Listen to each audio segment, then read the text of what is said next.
8월 4일 수요일 말씀 동무입니다. 사도행전 13장 32절부터 43절까지인데 죄는 십자가를 이길 수 없습니다 라는 제목입니다. 제가 휴가를 가면서 이제 음성으로만 보내겠다고 했는데 도저히 안 될 것 같아서 영상으로 다시 보냅니다. 바나바와 바울이 비시디아 안디옥에 가서 이제 복음을 전하는데 하나님께서 아브라함을 택하신 것부터 시작해 가지고 그리고 출애굽 구원, 광야 40년 동안 하나님께서 거역한 그들을 참으시는 일들, 그리고 가나안 땅을 정복하고 사사 시대를 지나서 사무엘 그리고 왕을 구해 가지고 사울을 주시고 사울을 패하시고 다윗을 선택하셨고 그리고 다윗의 후손으로 예수가 오셨다. 근데 그 예수님의 십자가 부활, 이것이 구원의 말씀이다라고 하면서 이제 바울의 구원론, 바울이 하려고 하는 얘기를 본격적으로 하는데 38절 39절입니다. 너의 형제들아 너희가 알 것은, 그러므로 너희가 알 것은, 너희가 이거 제대로 알아야 된다. 너희들이 잘못 알고 있을 수 있고 오해할 수도 있고 모를 수도 있는데 이것에 대해서 명확하게 알아야 된다. 뭘 알아야 되냐? 이 사람을 힘입어, 예수를 힘입어서 죄 사함을 너희에게 전하는 것이다. 너희들의 죄를 사하는 방법은 예수밖에 없다. 그 39절은 율법으로 말미암아서 의롭다함을 얻을 수는 없었기 때문에 이 사람을 힘입어서 의롭다함을 얻을 수 있다. 이렇게 말했습니다. 이신칭 의를 말했습니다.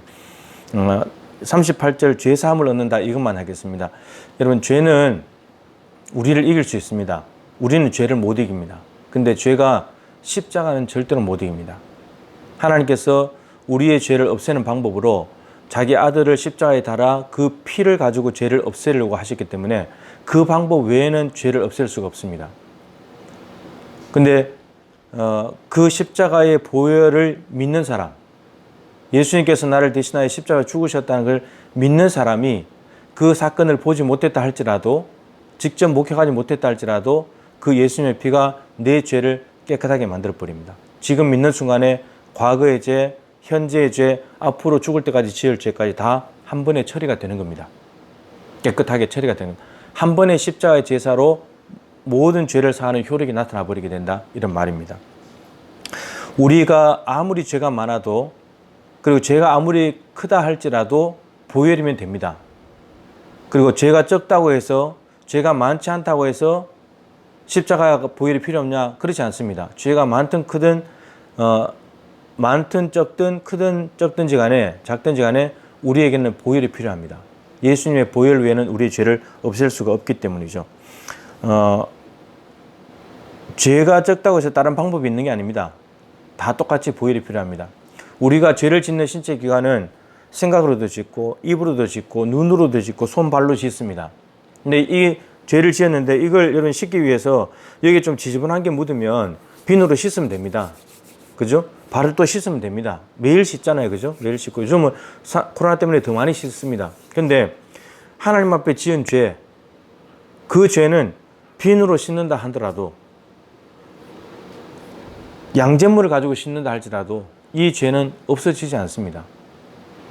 깨끗하게 지웠다고 말할 수가 없습니다.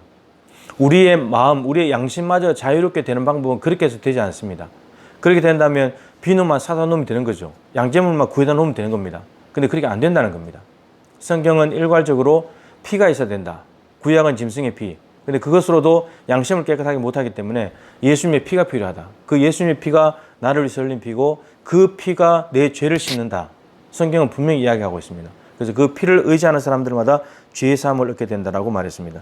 여러분, 죄의 사함을 얻지 못하면 의롭다함을 받을 수가 없고, 의롭다는 말은 바울이 서신서에 가면 이게 구원이라는 말과 동일하겠습니다. 그러니까 죄의 삭은 사망이잖아요. 근데 죄를 없애면 사망으로 가지 않고 의롭게 되면서 하나님 앞에 인정을 받게 되면서 우리는 구원받는 사람이 된다는 말입니다. 여러분, 우리는 욕심이 잉태한 죄를 낳고 죄가 장성해서 사망을 낳습니다. 근데 이걸 없애시려고 하나님이 우리를 하나님 나라에 데려가시려고 아들을 보냈는데 그 아들이 우리의 욕심을 가지고 있는 이 양심을 깨끗하게 하고 지은 죄를 다 용서하시면서 하나님 나라로 이끌고 가시는 겁니다. 예수의 이름을 힘입어 죄 사함을 얻습니다. 예수님께서 우리 대신 십자가에 죽으셨기 때문에 죄가 없어질 수 있습니다. 십자가의 보혈은 죄를 덮고도 남습니다. 우리의 죄는 절대로 보혈을 이길 수가 없습니다. 보혈은 오히려 우리의 죄를 깨끗하게 할 뿐입니다. 오늘도 예수님의 보혈을 의지해서 기도하실 때 생각나는 죄가 있으면 보혈을 의지해서 씻어버리십시오. 이건 누적시키면 안 됩니다. 깨끗하게 청소해야 됩니다. 과거, 현재, 미래 죄를 다 용서하셨지만 우리가 죄를 지으면 또 고백하고 인정해야 됩니다. 내가 죄를 지었다고. 그렇게 할 때 그 보혈의 능력이 우리 안에 역사하게 되는 겁니다.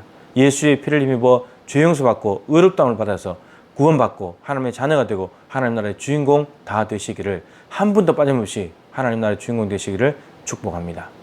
하나님 아버지, 죄만 지으며 멸망으로 가고 있던 저희들, 지옥으로 떨어지고 있던 저희들을 사랑하여 주셔서 독생자 아들 보내시고 십자가에 대신 매달아 죽이심으로 그 피로 말미암아 우리의 죄를 사하여 주신 것을 감사합니다. 하나님, 이 사실이 믿어지게 하여 주시옵시고 성경에서 말씀하고 있는 하나님께서 이루신 이 구원의 역사가 믿어져서 예수님의 피가 내 죄를 사했다는 것을 굳건하게 가슴에 새기고 십자가를 가슴에 꽂고 살아가는 우리가 될 수 있도록 은혜 베풀어 주시고 죄의 사함의 기쁨이 얼마나 큰지를 반드시 누리게 하여 주시옵시고 그 기쁨을 가지고 의롭다 하여 주신 하나님의 영광을 위해 살아가는 우리가 되게 하여 주시옵소서. 예수님의 귀하신 이름으로 간절히 기도드립니다. 아멘. 여러분, 무더운 여름 기도로 승리하시길 바랍니다.